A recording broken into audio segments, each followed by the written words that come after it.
সামান্য এক বেলপাতাতেই সন্তুষ্ট হন শিব ঠাকুর। কিন্তু বেলপাতাকে এত পছন্দ কেন? মৌসুমী বায়ু এবং রহস্য রয়েছে এই পাতায়। হিন্দু ধর্ম মতে সামান্য বেলপাতাতেই তুষ্ট হন মহাদেব। সোমবার পবিত্র মনে শুদ্ধ বস্ত্রে মহাদেবের মাথায় জল ঢেলে বেলপাতা নিবেদন করলে ভক্তের মনোবাঞ্ছা পূরণ করেন। তবে শ্রাবণ মাসে পুজোর যথেষ্ট গুরুত্ব রয়েছে।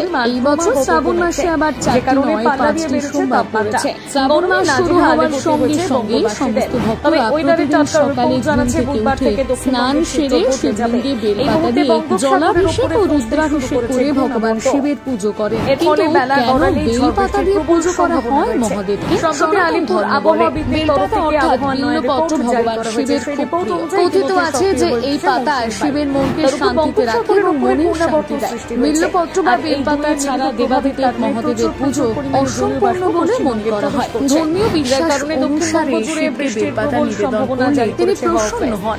স্কন্দ পুরাণ অনুযায়ী একদিন সখীদের সাথে বনের মধ্যে ঘুরতে ঘুরতে আচমকাই মাতা পার্বতীর কপাল থেকে এক বিন্দু ঘাম মাটিতে পড়ে যায়। সেই ঘামের স্পর্শ পেতে মাটি থেকে মাথা চারা দিয়ে ওঠে এক গাছ।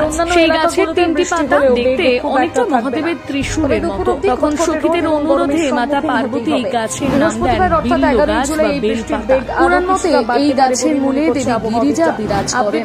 এই কাণ্ডের দক্ষিণায় ডালে মহেশ্বরী, পাতায় দেবী পার্বতী এবং ফলের উপর কাত্যায়নী, এর ছালে গৌরী, বাকরের মাঝখানে অপর্ণা, ফুলে দুর্গা এবং শাখা প্রশাখায় উমাকে উপস্থিত বলে মনে করা হয়। গিরিজার আদেশ নয় কোটি শক্তি জীবের সুরক্ষার জন্য এই কাঁটাতে নিজেদের স্থির করেছে। তাই এই পাতা শিবকে নিবেদন করলে মাতা পার্বতীর স্পর্শ পান দেবাদিদেব। এছাড়া কথিত আছে এই 3টি পাতা সমূহ বেলপাতা, যা 3টি গুণের সমন্বয়, যা শিবের 3টি চোখের বা শিবের ত্রিশূলের ইঙ্গিত বহন। তাই এই পাতা ভগবান শিবকে নিবেদন করলে তিনি ভক্তের 3টি জন্মের পাপ বিনষ্ট করেন। ধর্মীয় শাস্ত্র মতে সবসময় 3টি পাতা সহ বেলপাতা শিবলিঙ্গে নিবেদন করা উচিত। তবে খেয়াল রাখবেন এতে যেন কোনো দাগ না থাকে। কাটা ছেঁড়া বা শুকিয়ে যাওয়া বেলপাতা একেবারেই নিবেদন করা উচিত নয়। 108টি বেলপাতা নিয়ে প্রতিটি বেলপাতাতে চন্দনে ডুবিয়ে শিবলিঙ্গে নিবেদন করলে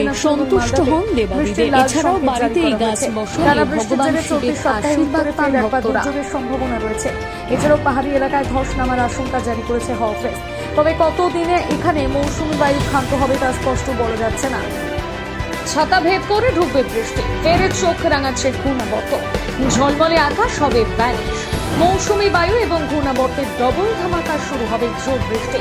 বর্ষণ দেখা যাবে দক্ষিণের 5 জেলাতে। রথযাত্রা কেটে গিয়ে উল্টো রথ আসার সময় হয়ে গিয়েছে। এদিকে আষাঢ় পেরিয়ে শ্রাবণও এলো বলে